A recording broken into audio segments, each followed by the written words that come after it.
Hello class, welcome back बच्चों। लो प्यारे बच्चों, स्टार्ट कर रहे हैं नया लेक्चर। बाबू, पार्टनरशिप की चर्चा कर रहे थे हम, बहुत सारे फीचर पढ़ लिए थे। कल एक फीचर का डिस्कशन शुरू किया था पर पूरा नहीं हो पाया था, वहीं से शुरू करेंगे बेटा, बिल्कुल शुरू से ही। बाबू, पार्टनरशिप फॉर्म में मैं एक फीचर पढ़वाने जा रहा हूँ आपको, लाइबिलिटी। और आज कोशिश करेंगे काफी पोर्शन पार्टनरशिप का खत्म करके जाएंगे। तो एक अब फीचर का डिस्कशन कर रहे हैं लाइबिलिटी, और आपको याद होगा सोल प्रोप्राइटरशिप लाइबिलिटी कैसी थी। थोड़ा बताओ बेटा, अनलिमिटेड लाइबिलिटी का क्या मतलब है सोल प्रोप्राइटरशिप में? In case business assets are not sufficient to meet the business liability, then sole proprietor's personal assets could also be sold out. ठीक है जी सर। जब भी ये हेडिंग आएगी और वो पांचों टॉपिक में आएगी, पांचों एंटिटीज में आएगी, हमेशा डिसाइड करना होगा लाइबिलिटी लिमिटेड है या अनलिमिटेड है। बेटा मैंने कल हल्की सी बात कर ली थी कि बेटा चाहे पार्टनरशिप है, लाइबिलिटी इसमें भी अनलिमिटेड ही है। और अनलिमिटेड लाइबिलिटी का मतलब वही है बेटा जो सोल प्रोप्राइटरशिप में था। पार्टनरशिप फॉर्म में भी अनलिमिटेड ही है, और मतलब वही है बेटा जो अनलिमिटेड लायबिलिटी का मतलब सोल प्रोप्राइटरशिप में था। यानी कि अगर यहाँ पर भी बिजनेस एसेट्स बिजनेस लायबिलिटी को पूरी तरीके से पे नहीं कर पाए तो पार्टनर्स की पर्सनल एसेट्स भी बेची जा सकती है। तो पार्टनर्स हैं,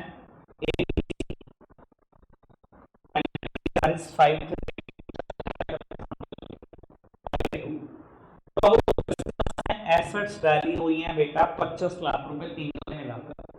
और बेटा बिजनेस में लायबिलिटीज भी, कर्जे भी चढ़ाकर बैठ गए बेटा 35 लाख रुपए के। और ये क्रेडिटर्स पहुंच गए बेटा कोर्ट की, कोर्ट 35 लाख रुपए देने दे नहीं रहे, क्या कहेगी कोर्ट? सारा तामझाम दुकान वगैरह फिटिंग सारा सामान सब बेच दो बिजनेस के एसेट्स।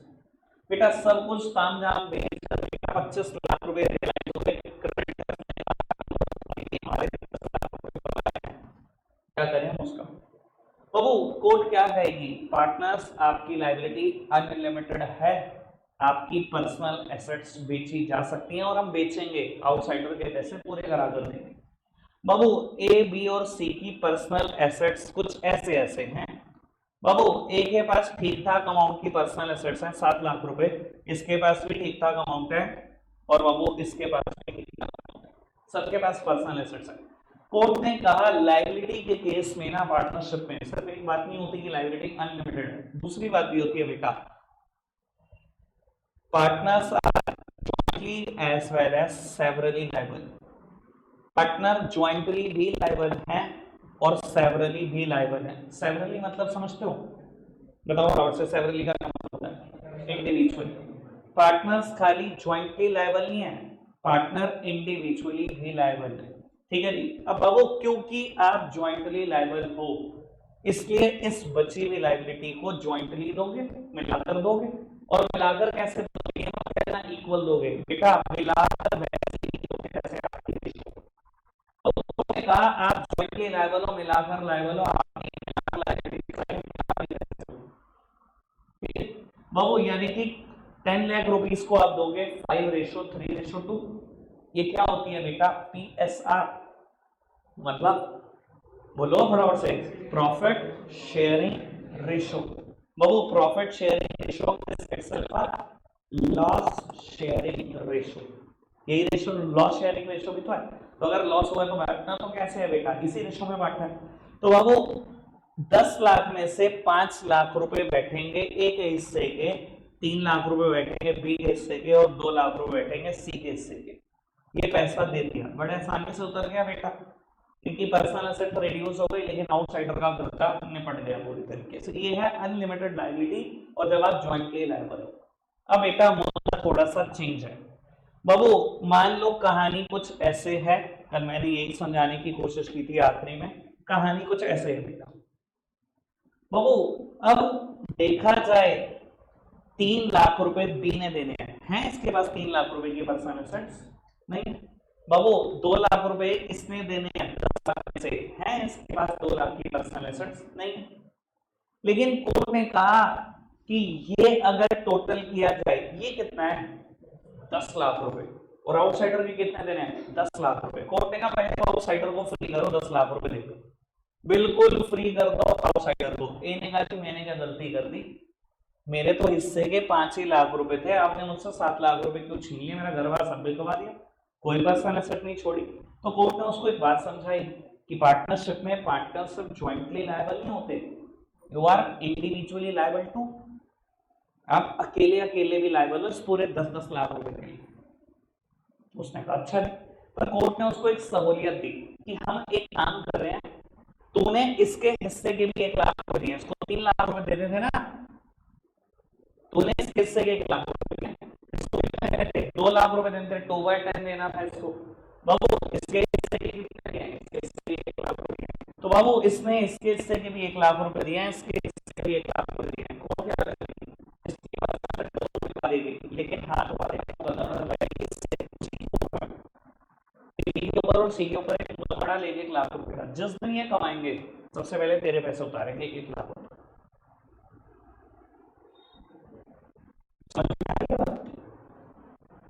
क्लियर हो रही है बात? अच्छा एक बात मैं क्यों कहूँ, ये बात बड़ी इतनी सिंपल सी है, थोड़ा सा और एक केस का डिस्कशन करते हैं। मान लो कहानी कहते हैं कि 10 के 10 लाख रुपए की पर्सनल एसेट इसके पास है, दोनों के पास कोई पर्सनल एसेट है नहीं, तो ये कहानी। बाबू partners are jointly liable but partners are also severally liable। severally मतलब individually liable। तो 10 लाख रुपए का बकाया है, आप अकेले अकेले भी लायबल हो, 10 के 10 लाख रुपए की इसके एसेट बेच देगी कोर्ट। 3 लाख रुपए का मतलब मैं के ऊपर 2 लाख रुपए का मतलब 3 लाख थे, इसके हिस्से के 2 लाख थे, तो इसने पे कर दिया। कमाओगे तो इसको देना। समझ में आ रहा है इस वर्ड के कितने खतरनाक इंपैक्ट हो सकते हैं? भाऊ पार्टनरशिप में पार्टनर सिर्फ अनलिमिटेड लायबिलिटी नहीं रखते, पार्टनर ज्वाइंटली और सेवरली लायबल भी है, ये बात भूलनी नहीं है।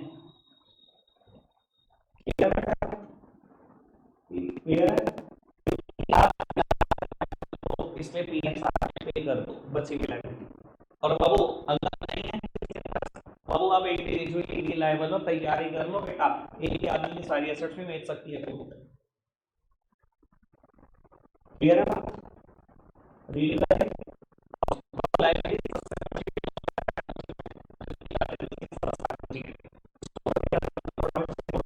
शुरू करना।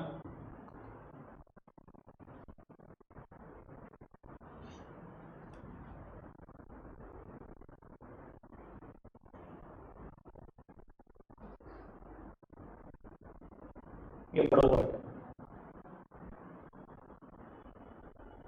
एक टीचर नहीं बनाएगा, एक टीचर भी स्कूल जाकर देखेगा, अनलिमिटेड लायबिलिटी बताकर सब खत्म कर देंगे, वर्ड भी नहीं बोलते, टच भी नहीं करते इस वर्ड को।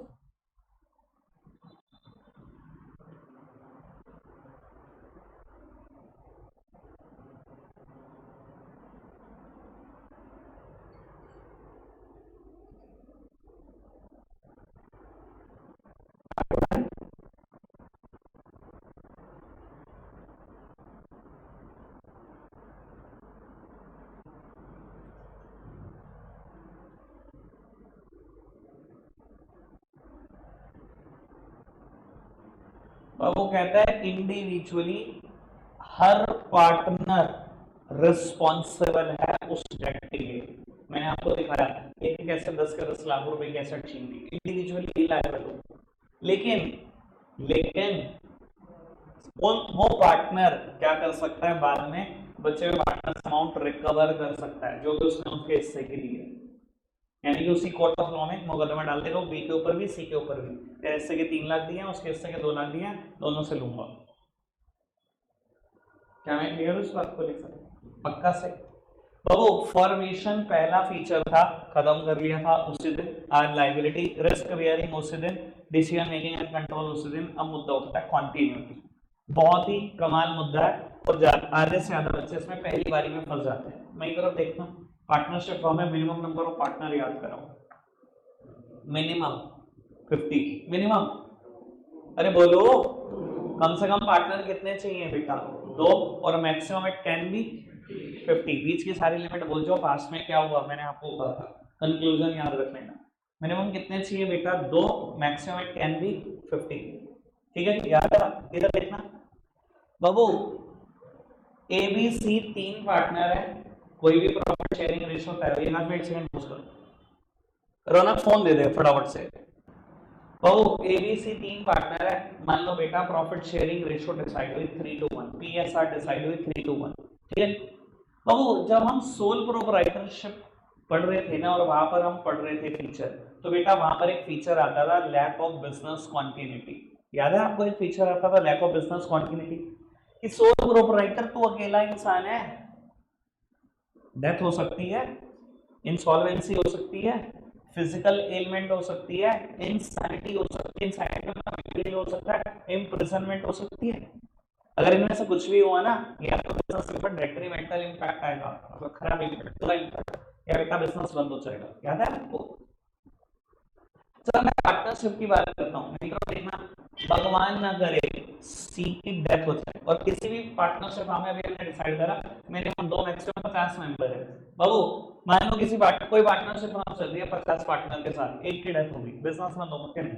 फटाफट बताओ, फटाफट से बताएंगे बेटा समझदार व्यक्ति, बिजनेस बंद होगा या नहीं होगा? मैंने पहले ही कहा, पहली बार में सब गलत बोलते हैं, आपको ये मत थोड़ी हो, मैं ऐसा बुलवाता हूँ गलत होगा। अब आपको क्या लग रहा होगा बिजनेस बंद नहीं होगा? अच्छा एक बात बताना बाबू, उस पार्टनरशिप डीड से पार्टनरशिप पिक्चर में क्या है? पार्टनरशिप कैसे बनती है? पार्टनरशिप डीड से फटाफट याद कराओ, नहीं तो देखो रिवीजन कराओ। पार्टनरशिप डीड कैसे बनती है? पार्टनरशिप कैसे बनती है?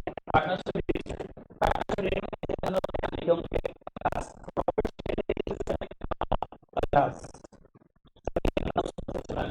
अब प्रॉफिट कैसे बटेंगे बस लिखा हुआ है।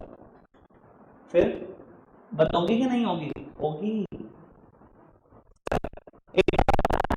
ये तीन पार्टनर थे, भगवान न करे ऐसा हो किसी के साथ हो गई, अब प्रॉफिट कैसे बढ़ेगा? इसके हिस्से का कौन लेके जाएगा? आधा था। चलो मैं एक बात बताता हूँ, चलो प्रॉफिट के केस में अगर ये अब वो जिस तरह लॉस हो गया ना, ये आपस में झगड़ पड़ेंगे। भी पता क्या है वो, भाई तू ही लेके जाता था ज्यादा प्रॉफिट, लॉस तू ही लेगा ज्यादा। लिख के ले लो, प्रॉफिट वाले साल में कोई दिक्कत नहीं आती, लॉस वाले साल में लड़ाई झगड़े हो जाते हैं, क्योंकि जब जेब से निकलता है ना तो दिक्कतें होती हैं। एक पार्टनर की कैसे पार्टनरशिप खत्म हो जाती है। हाँ, remaining partner can same new partnership. Sir remaining partner same business कर सकते हैं नई पार्टनरशिप डील के साथ, अगर उन्होंने नई पार्टनरशिप डील करते हैं इसका मतलब नई पार्टनरशिप बन गई, पुरानी तो खत्म हो गई ना। यानी कि क्या एक आने की वजह से पार्टनरशिप फॉर्म भी खत्म हो जाती है? सर हो जाती है। समझ में आया मेरा पूरा एनालिसिस? सुन लो दोबारा मैं बात बोल रहा हूँ।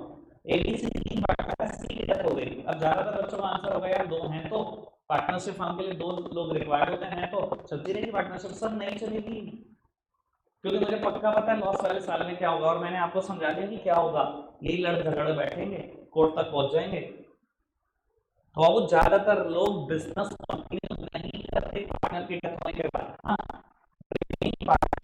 सेम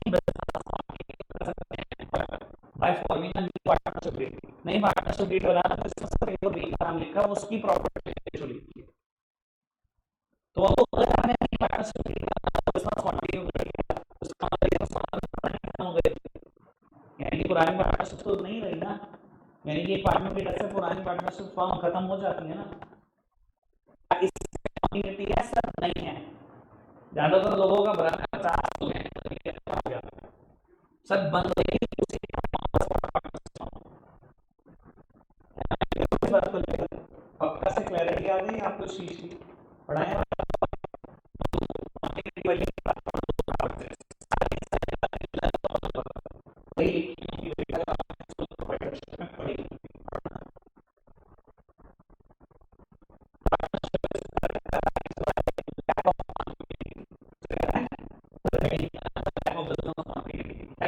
हेडिंग का नाम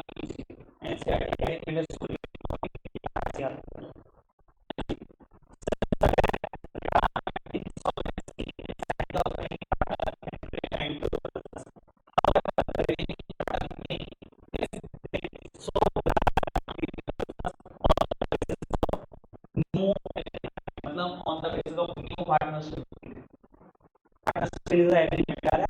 Written agreement between partner which specify the terms and condition of partnership. बोलो ओके?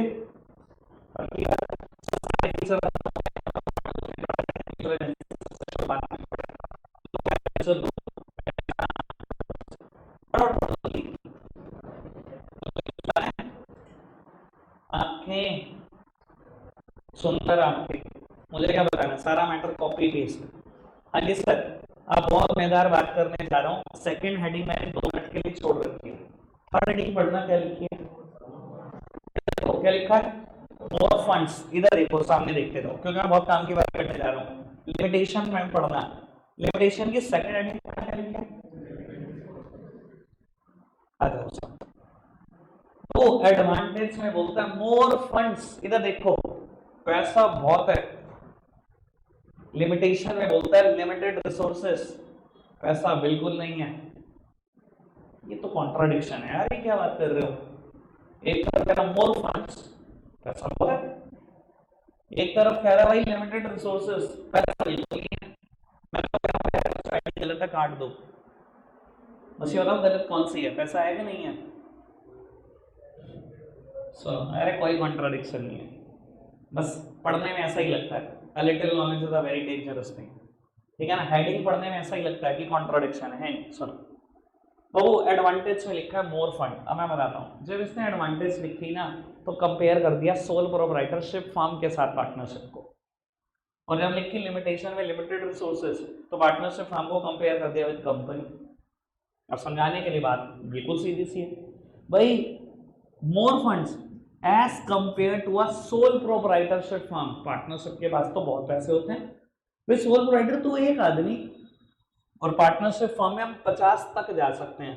तो जो 50 आदमी पैसा ला सकते हैं, कभी एक आदमी बराबरी कर सकता है उसकी? कभी भी नहीं कर सकता। कहता है सोल प्रोप्राइटरशिप के कंपैरिजन में पार्टनरशिप के पास बहुत पैसा होता है। तो सही तो बोल रहा है, गलत बोल रहा है?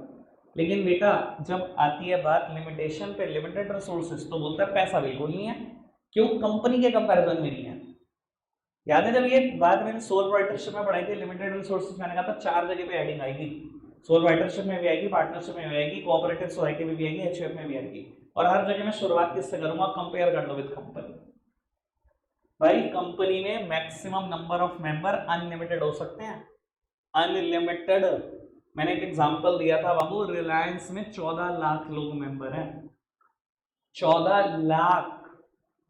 अब वो एक एक रुपया मांगोगे 14 लाख रुपए इकट्ठा हो जाएगा, 10-10 मांगोगे 1,40,40,00,000, 100 रुपए मांगोगे 14 करोड़ रुपए इकट्ठे हो जाएंगे, और 10,000 मांग लिए तो 1400 करोड़। और 10,000 मुझे नहीं लगता आज की तारीख में किसी के लिए बड़ी रकम है।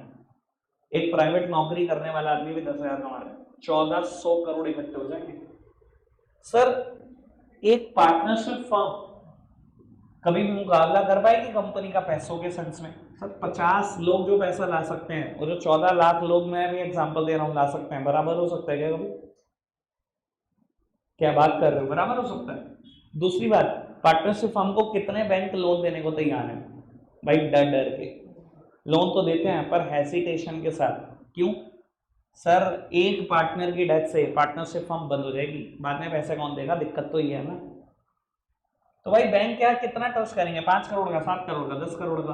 बट बेटा कंपनी लेवल पे बात करूं तो मैं बता भी रहा था उस दिन कि कंपनियां ज्यादातर बाबू मल्टीनेशनल बन जाती हैं, बहुत बड़े लेवल पे चली जाती हैं। पता है क्यों? क्योंकि पैसों की टेंशन नहीं है। अपने मेंबर को होगा 10-10 हजार या 1400 करोड़ इकट्ठा हो गया, बैंक होगा जी लाख करोड़ का कर्जा चाहिए, बैंक कहता ले जाओ।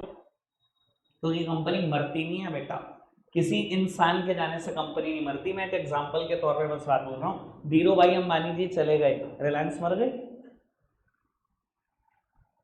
कंपनी मरती नहीं है, ये बात मैं बताऊंगा जब मैं कंपनी पढ़ाऊंगा। पर इस बात को समझ में आ रही है आपको कि कंपनी के पास बहुत पैसा है, पार्टनरशिप के पास तो कुछ भी नहीं है भाई उसके कंपैरिजन में, बिल्कुल खाली। क्लियर हुई दोनों हेडिंग, मोर फंड्स और लिमिटेड रिसोर्सेज? आओ बाबू पहले लिमिटेड रिसोर्सेज ही पढ़ लो फटाफट से।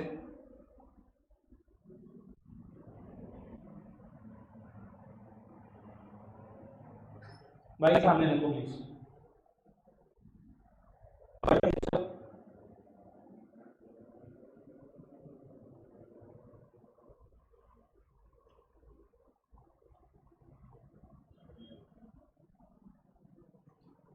कहते हैं पार्टनरशिप फर्म पे मैक्सिमम नंबर ऑफ पार्टनर के ऊपर रेस्ट्रिक्शंस है, 50 से ज्यादा नहीं। तो कैपिटल इन्वेस्टमेंट एक लिमिटेड रह जाती है और इसी वजह से बेटा आप एक्सपेंड नहीं कर पाते बहुत ज्यादा। कितना ले आएंगे यार 50 लोग, ठीक है ना जी। आओ जी मोर फंड्स वाली हेडिंग क्लियर कर देते हैं, पढ़ना जी मोर फंड्स।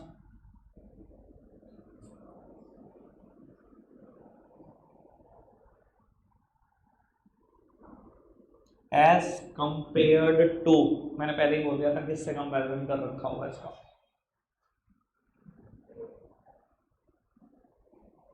ठीक है पुत्र, ऑल ओके, पक्का से बाबू।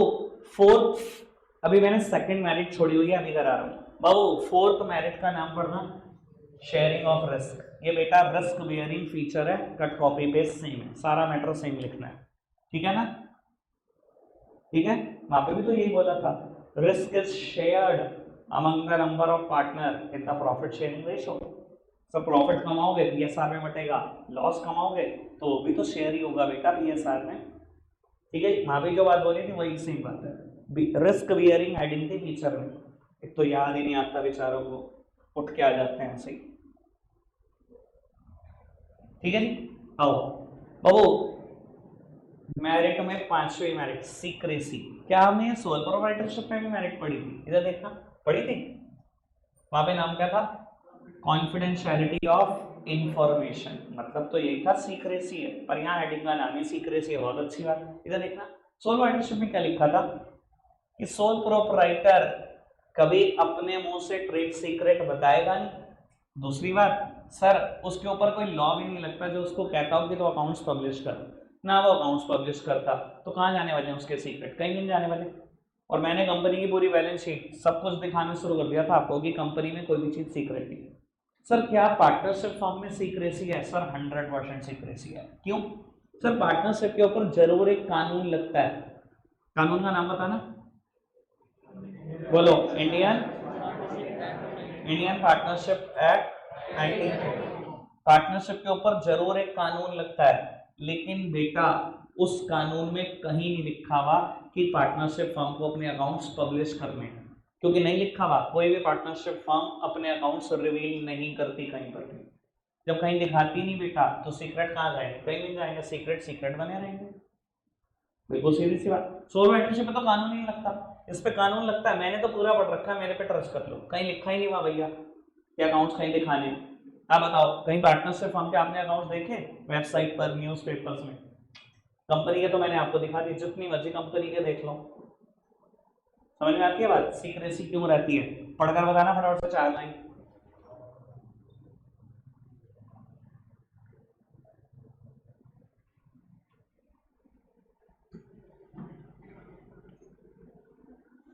ठीक है, लीगली रिक्वायर्ड नहीं है। बढ़ाएंगे आपको आगे। लास्ट मेरिट और उसके बाद बेटा लिमिटेशन में 2 से 3 लिमिटेशन हुई है एडवांस में। पढ़ना चाहिए बैलेंस्ड डिसीजन मेकिंग। अच्छा जी, ये ऐसा क्यों बोल रहा है बैलेंस डिसीजन मेकिंग? लो मैं समझाने की कोशिश करता हूँ। कहते हैं पार्टनरशिप फर्म में ना डिसीजन मेकिंग ना यार बड़ी बैलेंस्ड सी नजर आती है। ऐसा क्यों? तो क्योंकि ना हर पार्टनर अपने एरिया ऑफ एक्सपर्टीज से काम करता है। मैं एक आइडिया देने की कोशिश करता हूँ तो आपको थोड़ी पिक्चर क्लियर होगी। मेरे ऑफिस में ना हम दोनों पार्टनर बैठते हैं एक ही टेबल पर। ठीक है, पार्टनरशिप फर्म है। ठीक है जी, हमारे सामने बड़ी हुई टेबल एक ही है, 2 चेयर है, बॉस चेयर। एक पे वो बैठता है, एक पे। एक क्लाइंट ने एंट्री ली, नया है, हम जानते हैं। ठीक है जी, बैठा जी, कुछ चर्चा कर रही थी, कुछ कंसल्टेंसी चाहिए थी। अच्छा जी बताओ जी किससे रिलेटेड? जीएसटी और इनकम टैक्स। जैसे ही उन्होंने बोला इनकम टैक्स, मेरा पार्टनर कहता है जी ये बैठा हुआ है, इससे बात करो। वो बिल्कुल नहीं बोलेगा मैटर में, सुन सब कुछ लेगा, सारी राय मैं दूंगा। क्यों? क्योंकि मुझे लगता है मेरा area of expertise income tax है, मुझे अच्छा लगता है इनकम टैक्स के बारे में कंसल्टेशन देना। ठीक है जी, सारी राय मैंने दी उसको। ठीक है जी, समझ में आ रही है बात? अगर मैटर बहुत बड़ा है, इनकम टैक्स का मैटर है लेकिन बहुत बड़ा है, मान लो केसेस तक का मैटर है, रेट तक का मैटर है, फिर मैं अपने पार्टनर से डिस्कस कर लेता हूँ कि इस केस को कैसे सुलझाया जाए, कैसे रिप्लाई डाले जाए और कैसे इसको बचाया जाए। समझ में आ रही बात? और बेटा अगर वो क्लाइंट बैठता और उसने कहा कि मुझे जीएसटी से रिलेटेड कंसल्टेशन चाहिए, तो तो मैं कुछ नहीं बोलता, मैं कहता हूँ जी पार्टनर ही डील करेगा, उसको ही आता है जीएसटी का सारा मुद्दा। ऐसा नहीं है कि आता हमें नहीं, पर एरिया ऑफ एक्सपर्टीज अलग अलग होते हैं ना लोगों के, ठीक है ना, वो अपने आप को उस चीज में चैंपियन मानते हैं। ठीक है जी, आप इससे बात कर लो। बाबू अगर छोटा मोटा मुद्दा है तो मेरा पार्टनर ही सारे जवाब देगा, सब कुछ खुद कर लेगा, निपटा लेगा। अगर बहुत बड़ा मुद्दा है, मतलब वहां पे भी केसेस का मुद्दा है या रेड का मुद्दा है, तो फिर श्योरली वो मुझसे डिस्कस करता है।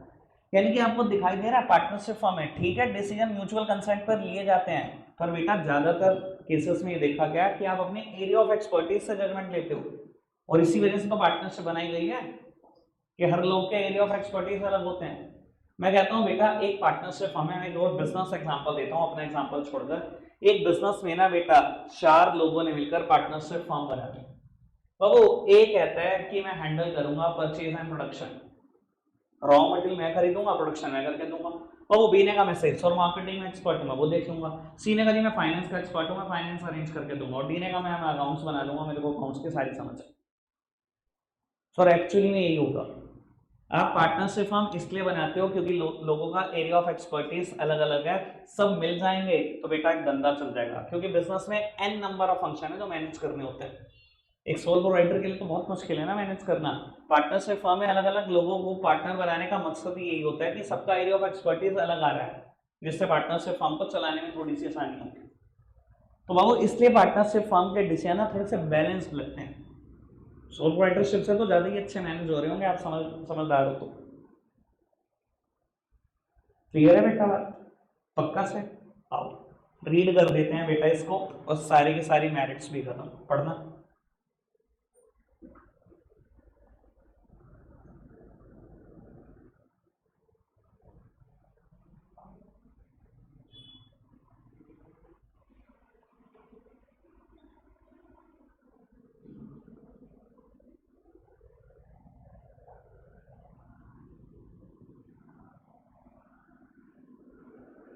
वो लोग के पढ़ाएंगे आपको आगे। बाबू बस मैं अब नई हेडिंग कुछ नहीं कराऊंगा, बस लेकिन बता रहा हूं कि कल आगे क्या करेंगे। लिमिटेशन में पढ़ना है, पहले लिमिटेशन का नाम पढ़ाऊंगा। लायबिलिटी फीचर में लिखा है, लिमिटेशन में लिखा है अनलिमिटेड लायबिलिटी, आंखें और बुरी आंखें। ठीक है जी, आओ जी। ओ लिमिटेड रिसोर्सेस पहले से ही क्लियर कर दिया है, और मुझे लगता नहीं है पढ़ना। लैक ऑफ कॉन्टिन्यूटी, फीचर में क्या लिखा था?